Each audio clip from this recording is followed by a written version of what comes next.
Yes, so this is Carcassonne. So the revolution. So the title of the paper is obviously, but we have horns, which is a slogan from this revolt, finding a revolution in medieval Carcassonne. So what I'm talking about is a revolt that starts in 1303 in the Bourg of Carcassonne, which is a town in the south of France, which is a rising against both the French royal authority and against the Inquisition.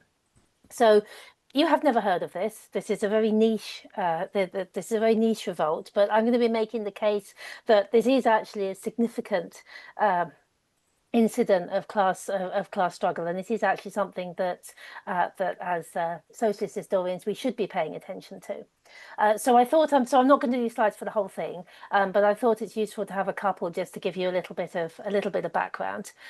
So this is the pretty picture of the Cité of Carcassonne, which is the oldest bit of Carcassonne. So if I can just work out how to get to my next slide, which it is not allowing me to do, annoyingly. Let me just see if I can. Yeah. Okay, so this just shows, so this is a rather more amateur picture of the Cité because I took it rather than scraping it off the internet. But this shows you the Cité of Carcassonne, which is the old fortified bit, and this is taken from the bridge over the Aude. So this is kind of showing you how where it is in relation to the more modern city, which is kind of behind the camera. And I'll just show you the map. So this is the Cité, which is up here on the right of the map, and then on the left hand side is the Bourg, which is the newer bit. So the people were forcibly resettled by St. Louis IX, in the 1240s from the kind of suburbs around outside the Cité into the Bourg, and that became then the kind of centre of commerce and so on, as opposed to the Cité, which is where the town was ruled from. So the revolt in 1303 was taking over the Bourg. And you can see also on this map, the very important feature of Carcassonne is here is the wall, which is the Inquisition prison. So that was sort of built in the later 13th century, and it's kind of looming over the town and the Bourg, which is partly why the revolt is against the Inquisition as well as the royal authority. So I'm going to stop showing my screen because it's kind of slightly distracting, but if I can work out how to do it. How do I stop sharing there?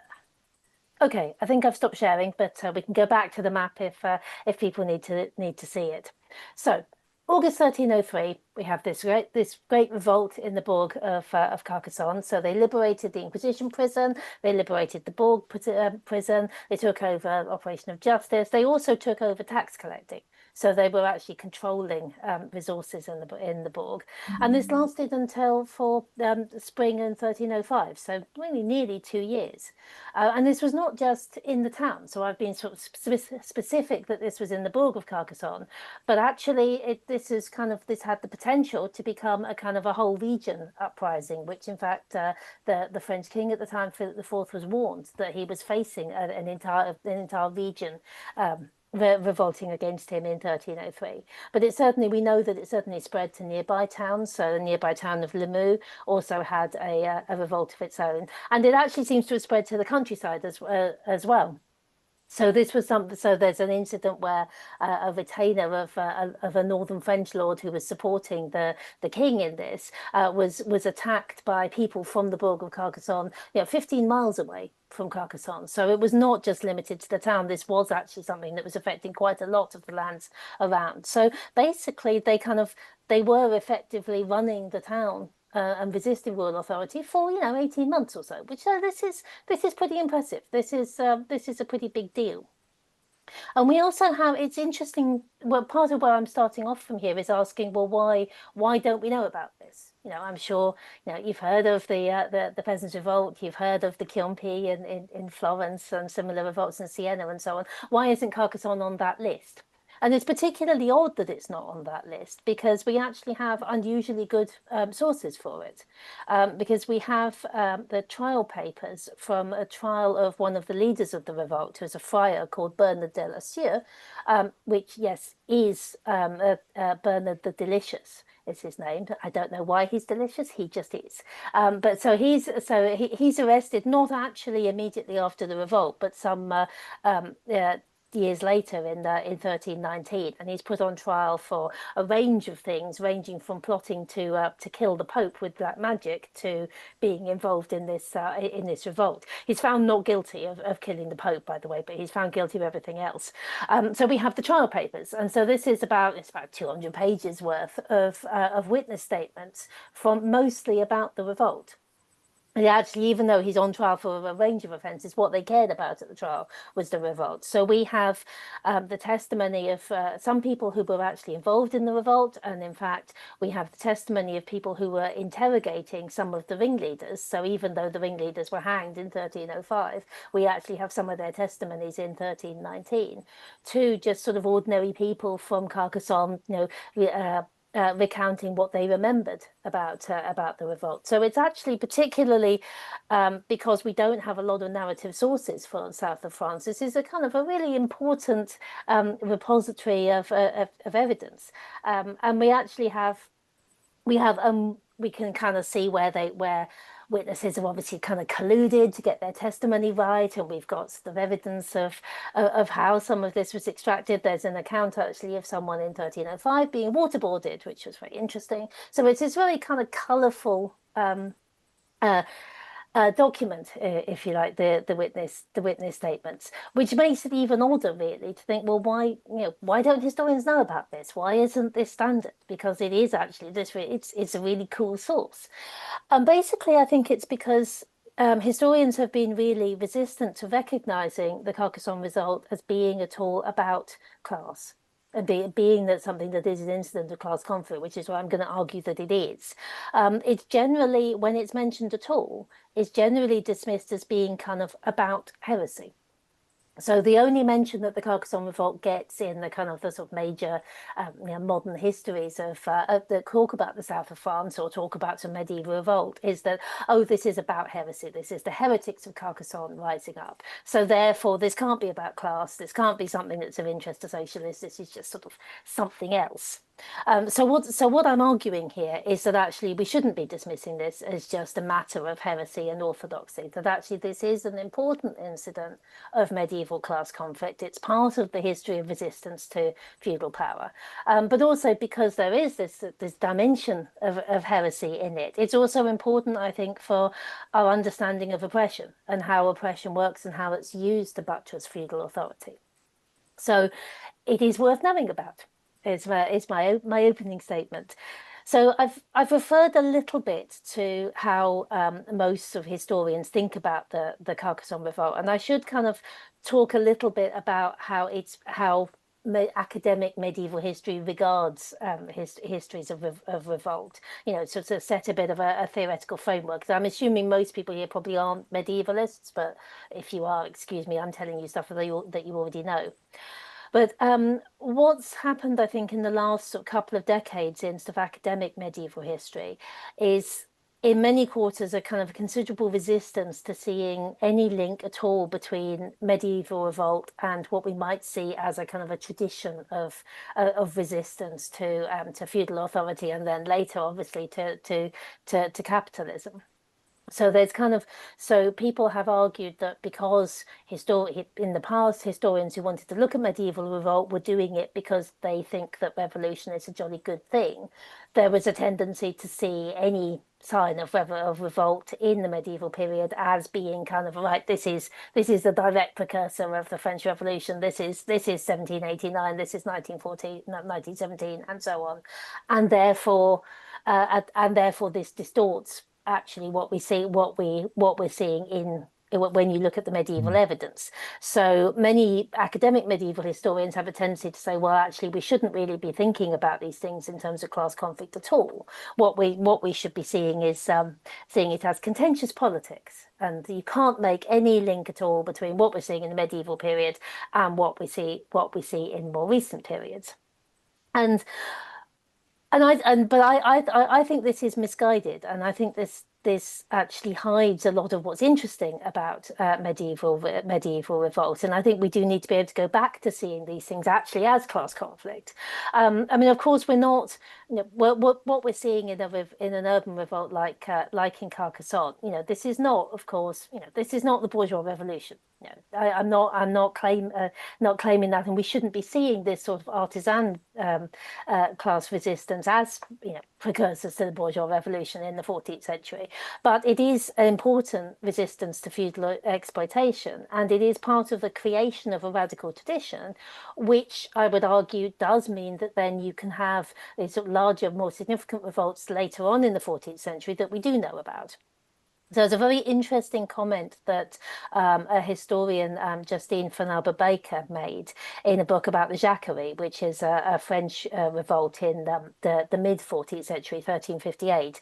And she says that one of the weaknesses really of the Jacquerie is that they don't really know what they're doing because no one had ever done it before. And I think the point I would make about revolts like the Carcassonne revolt is that this is the beginning, actually, in the sense, the creation of a tradition. So that by the time you get to 1381, 1389, it's not true that no one has ever done this before because they've started doing it. So I think this is part of the significance of the Carcassonne revolt. It's not just that we've got all this evidence and it's cool and interesting. It is actually the beginning of a radical tradition, which does then go on to actually be a very significant challenge to feudal authority in Europe.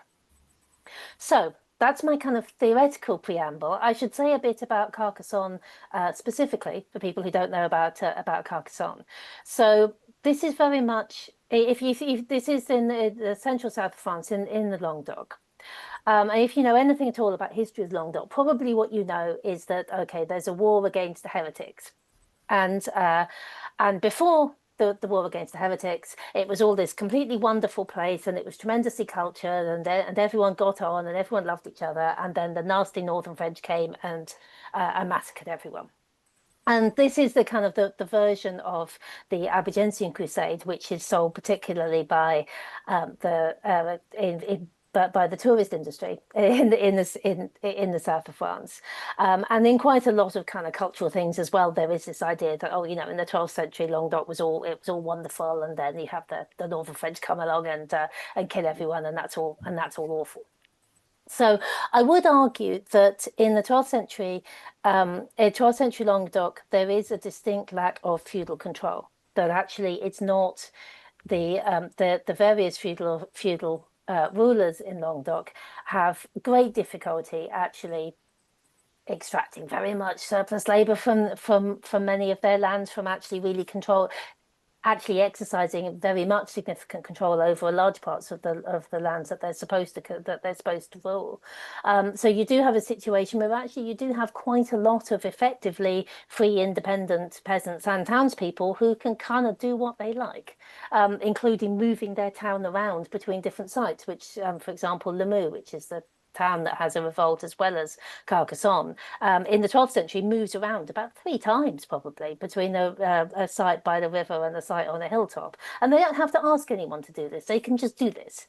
So while it's not a kind of a prelapsarian idyll, there's a lot of disorder, there's a lot of mercenaries going around and so on. So it's not the case that actually it's all just wonderful. There is actually quite a lack of feudal control, which obviously for peasantry and townspeople is kind of generally a good thing. And the historical view of the results of the Albigensian Crusade, which ends up bringing the south of France into effectively France, so it's now controlled by the French king, tends to be that, well, it's a bad thing if you're a heretic because then you've got the Inquisition and you've got royal authority stamping down on you and so on. But everyone else, Capetian authority is tremendously efficient and this is all great, and as if everyone should be kind of, if you're not a heretic, you should be enjoying Capetian royal authority. But I would argue that against this presentation of being, oh, we're all part of France and this is all fine, that actually what you see in the south of France throughout the 13th century is a really considerable concerted resistance to the imposition of French royal authority, which isn't just from people who are called heretics. I mean, of course, there is resistance to people being called heretics and being swept up by the Inquisition and so on. But how we should be viewing this really is that this is, in a sense, this is a kind of a general struggle against foreign, what is perceived as foreign occupation, even into the 14th century. So there's a supposed plot to split Languedoc off again from the French crown in the early 14th century, which may not be true. But the interesting thing is that what there is the evidence that we have that's alleging this plot has people talking kind of quite generally that we are oppressed by the Gauls, as in the northern French, and we would be better if we weren't part of northern France, and we should rise up against them. So this is even a good 80 years after the Albigensian Crusade, which makes the south of France part of France. People are still talking in those terms, and there's quite a long history throughout the 13th century of sort of small and major acts of resistance.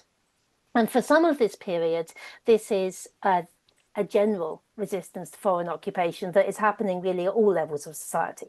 So you have quite low-level resistance of people in individual. There's some riots. There's a riot in Toulouse. There's an incident where the men of Albi all stand on the walls of Albi and piss on the seneschal's head as he's leaving, which is in 1252, which is an innovative way of resisting royal authority. So there's those sorts of things, but there are also aristocratic resistance to French royal authority. There's an attempt to retake Carcassonne by the son of the last viscount in 1240, for example, and there's some murders of inquisitors by people from as yet unoccupied castles in the 1240s as well. So there's kind of this is at all levels. But what happens by the end of the 13th century is that really the aristocracy kind of get resigned to royal authority. So it's partly that they stop resisting, or the families that are resisting die out, which is what happens to the Counts of Toulouse. But it's partly actually the southern French aristocracy starts seeing that actually the way that royal authority works can actually be a benefit for them. That this is actually part of a process which they were attempting to start in the 12th century before the Albigensian Crusade, of the increasing their feudal control of their lands. So the situation that they have in the 12th century, which is where they obviously have some domain lands that they do control, but all of these lords, like people like the Counts of Foix, the Counts of Toulouse, their control over the wide lands that they claim is very, very limited. And this is something that fundamentally changes really sort of at the end of the 13th century. So that in, say, the early 14th century, the Count of Foix is able to do a survey of all the hearths in all the lands that he controls. So he's actually able to spread feudal control to the lands that he theoretically owns, which in the 12th century was very, very theoretical. So effectively what you've got is a tradition of resistance against foreign occupation that was including the aristocracy as well as being quite low level, becomes actually really a class-based resistance against all authority, because the aristocracy have in a sense gone over to the other side by the end of the 13th century. So the only people who are kind of still resisting, who are still left in the field, if you like, are the lower classes who are still resisting. And so the way that I think that we should be viewing the Carcassonne revolt is that it's really the apogee of this 80 years of resistance, that has become something that is actually part of class conflict, really, because rather than just a sort of, regional liberation struggle, if you like, because the aristocracy have kind of stopped, because they've gone over to the other side, because they can see that actually this will enable them to exert more feudal control. So this argument that the Carcassonne revolt is a revolt of sort of the lower classes against feudal authority, as opposed to a revolt of heretics or something like that, is something that you won't find in other historians who talk about it to the extent that they talk about it at all. So I'm going to have to make a case a bit that this is kind of the lower classes.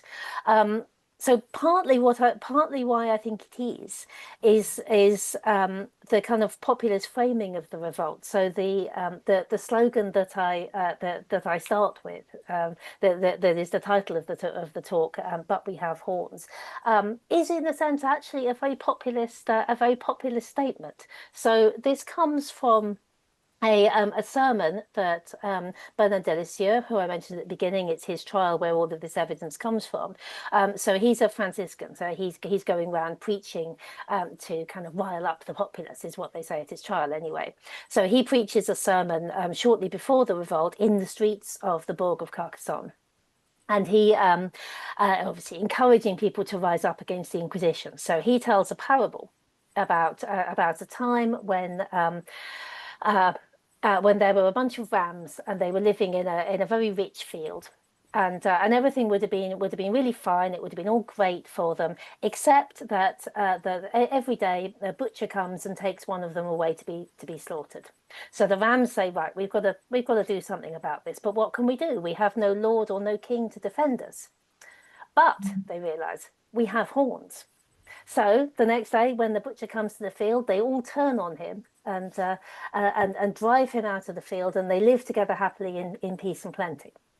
So this obviously, the meaning of the parable, obviously, I think, is that the people can rise up themselves. So they don't have a lord who will defend them, but they themselves can get together and push out the Inquisition, like the rams driving out the butcher from the field.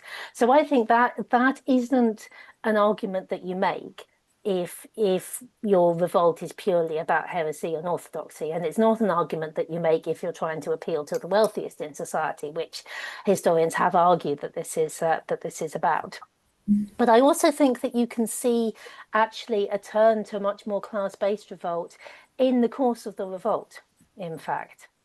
So we can see, so resistance in Carcassonne to the Inquisition has been going on since the 1260s, but it kind of hots up in the 1280s. And in the 1280s, the leaders of the resistance are broadly the same people as the leaders of the town. So this is the leaders of the Bourg. So they're not the people who are holding royal office necessarily. They're not part of the royal elites. They're not part of the ecclesiastical elites necessarily, but they are kind of probably the wealthiest people in the Bourg. So they're kind of sort of major merchants and so on.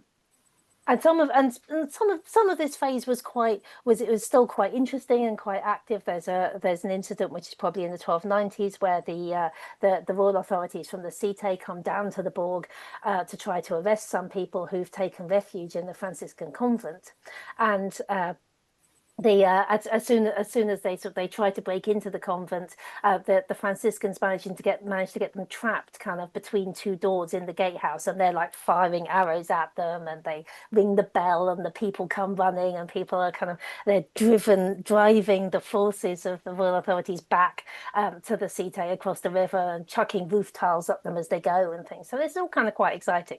But this is being led at this point by the wealthiest people in the town. So you could think, well, okay, there's not necessarily all that much class conflict there.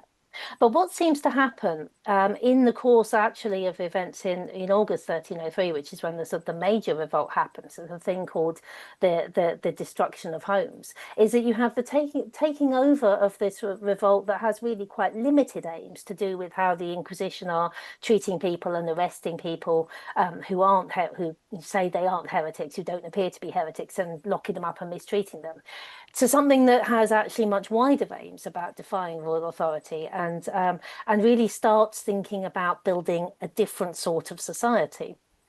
And this happens around this event called the destruction of homes, which seems to be actually a kind of an attempt at a technical term for revolution. This appears in some Capetian documents when they want to say that, okay, this is the lower classes rising up, and we don't quite have a word for it. So I think this is a technical term. But what we see in the revolt is that these people who are part of the wealthiest and most important families in the Borg aren't involved after August 1303. So part of this kind of rising up is part of the revolt being, or the resistance, if you like, being taken over by people who aren't identifiably members of the town elite. So we don't have an awful lot of evidence about what this sort of new leadership did, what their backgrounds were. There's about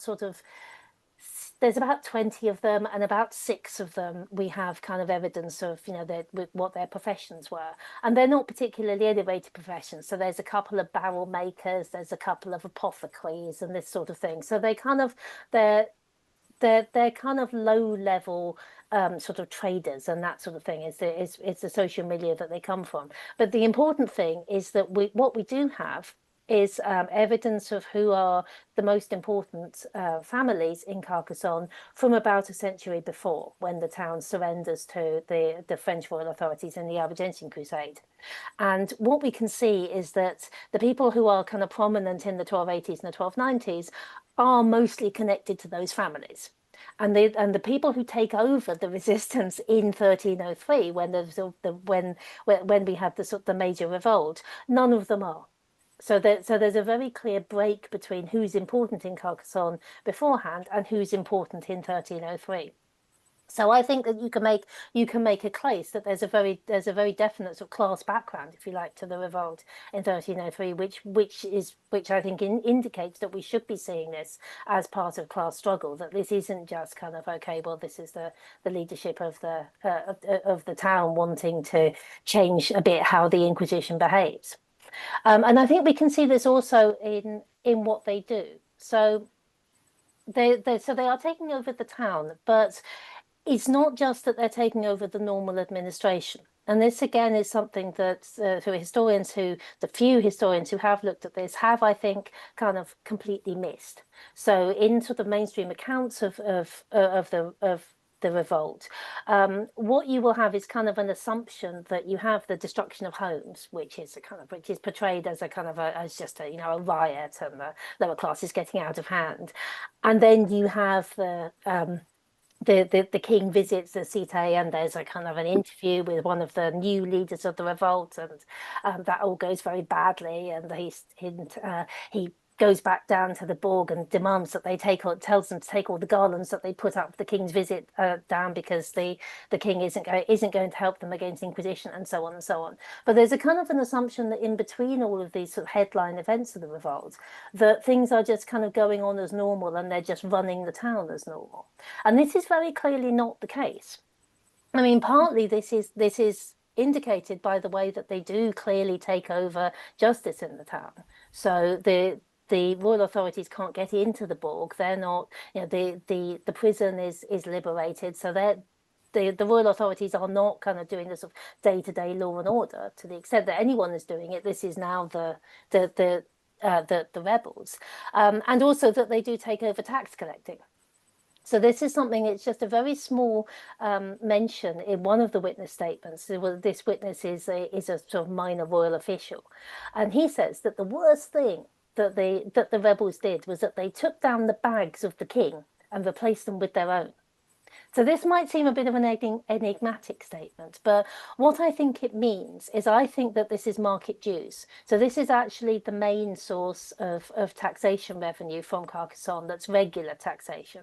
So French kings can do kind of incidental taxations when they need to raise money for a specific war or something like that. But because the Albigensian Crusade got rid of the Viscounts of Carcassonne, who were the kind of the local aristocratic rulers.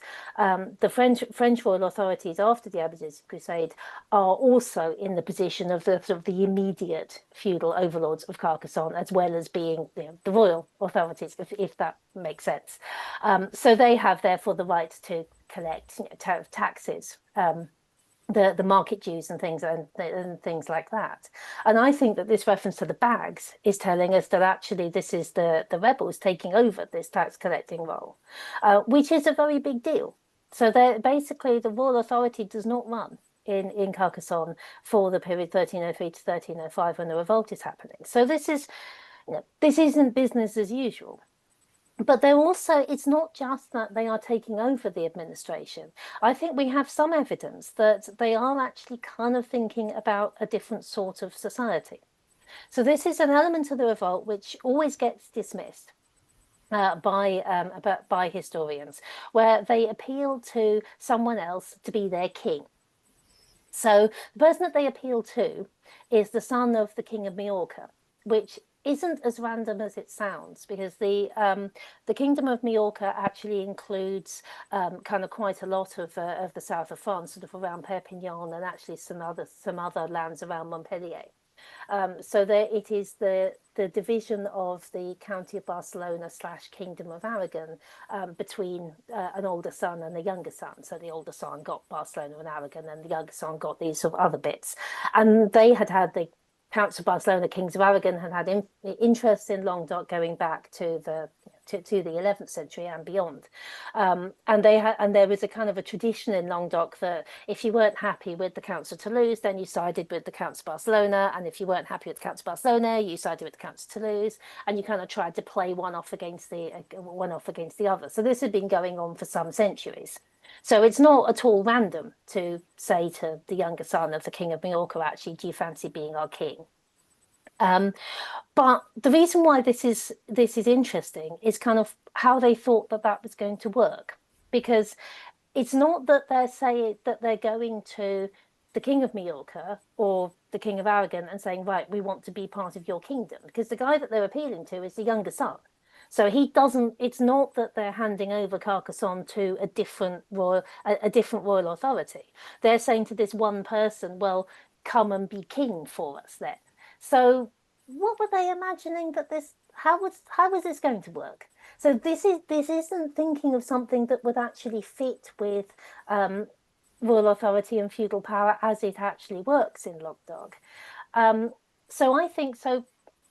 This is why historians call it a silly and hopeless conspiracy, to quote one historian.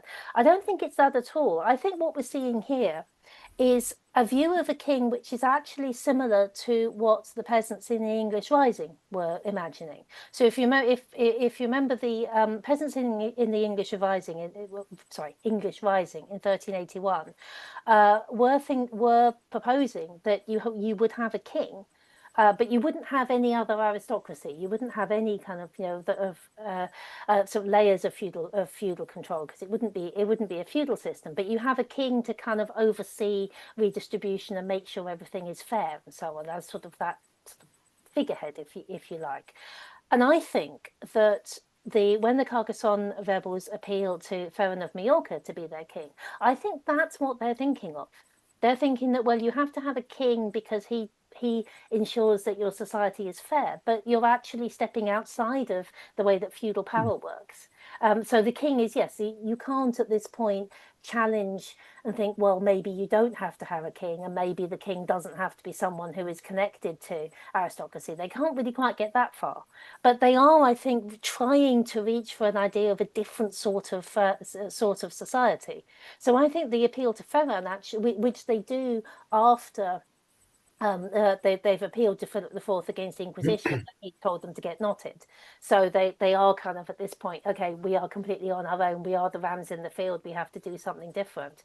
But I think that in the process of this really significant revolt against royal authority, they are coming to this conclusion that actually we need to run society differently. And they do manage to. So Ferran, it appears from the witness statements that Ferran thought that this all sounded like quite a fun idea, and he was quite into it until his father found out about it and beat him up for being stupid. So the witnesses describe seeing Ferran coming out of his father's chamber, clutching his head where it was bleeding, where his father had pulled his hair out, and another one describes having to pull his father off him, and he was beating him with a stick for being such a foolish boy as to think that he could challenge the French the French king. So this does not happen. But I think that but the fact that they're trying to do it, I think, does show you that they are trying to reach beyond the society that they've got, and that this is therefore becoming kind of a significant incident in the history of revolt, and is actually in many ways, I think, set it be at the start of a tradition which leads to those greater revolts in the later 14th century, which we have heard of. So, and they don't do badly, I think, in managing to control the Borough of Carcassonne for over 18 months. Frustratingly, we don't know anything at all about how they managed to control the Borg, how they managed to resist royal authority retaking the town for as long as they did. We know that they were prepared for an attack from the Cité. There's various things in the witness statements talk about them blocking the roads with wine barrels and the sort of the other preparations that they were making. But we don't know anything at all about whether the authorities in the Cité tried to retake the Borg in 1304, early 1305, and when they did, in kind of around Easter 1305, we have no evidence whatsoever as to how they managed it. It's really frustrating. We just know that, okay, everything, the rebels are running a town, and suddenly, oh, they've all been arrested and they're all going to be hanged. And so we don't know. There might have been. It's possible that there was an actual pitched battle, but we have no evidence. And of course, they do all get hanged. There's also, we know that as I mentioned earlier, there's a similar revolt in Limoux, which is a neighbouring town to Carcassonne. It's just a bit up the Aude River, and there we have actually slightly more evidence than Carcassonne. It's a bit more explicitly that it's a revolt of the poor people against the authorities in the town, as well as French royal authority. And there, about 40 people get hanged. So later in 1305. So obviously Limoux is retaken as well, but again, we don't really know how it happened. So I think I would make the case that this is important and significant. It is also, I think, important and significant for our understanding of how oppression works. So I'm aware that I'm kind of nearly out of time, so I possibly don't have very much time to go into this. But it's a very interesting way that Carcassonne goes from its reputation in the 12th century, along with the rest of Languedoc, for being somewhere that is not particularly oppressive by medieval standards to minorities, where Jews are comparatively well treated to a given value of well. I mean, it's not fantastic, but it's not. It is one of the areas of Europe that are not as anti-Semitic as some. If being careful not to put it too strongly, to it goes from that in the 12th century to in the 14th century, after there's things like the revolt, to being actually kind of at the forefront of a particularly nasty incident of oppression in the panic that the lepers were planning to poison the wells. Which this is 1320, so it's just up 1320-21, just after the trial of Bernard de Lisieux that's kind of stirred up all of this stuff again. And Carcassonne is actually the source of our first written evidence for this belief that the lepers were planning to poison the wells. So this was partly actually why I wanted to look at the Carcassonne revolt, because that shift in Carcassonne from being somewhere that wasn't actually at the forefront of the persecuting society to somewhere where actually this is one of the major centres of a sort of a persecutory panic, if you like. And I think that this is you could construe it as being this is what happens if you try to rebel and you lose. I think that it's more that actually the kind of the 80 years of resistance to the Inquisition and to royal authority in Languedoc has been holding back the effects of the persecuting society, which is something that actually Capetian monarchs in France are very, very keen on. Philip IV establishes his power and his royal image through persecuting kind of imaginary and real others, if you like. So I think that Carcassonne, along with other places in Languedoc, becomes kind of at the apogee of the persecuting society, not because they resisted, but because after the defeat of the Carcassonne revolt, they had to stop. But I think that what happens to Languedoc later in the 14th century, I think, shows you that it was worth them resisting. This is what they were holding back. So I think it is, in conclusion, it is a very significant incident in medieval class conflict that we should see as part of a kind of a radical tradition that I would defend our right to say that it's part of a radical tradition that we have inherited. And I will stop there.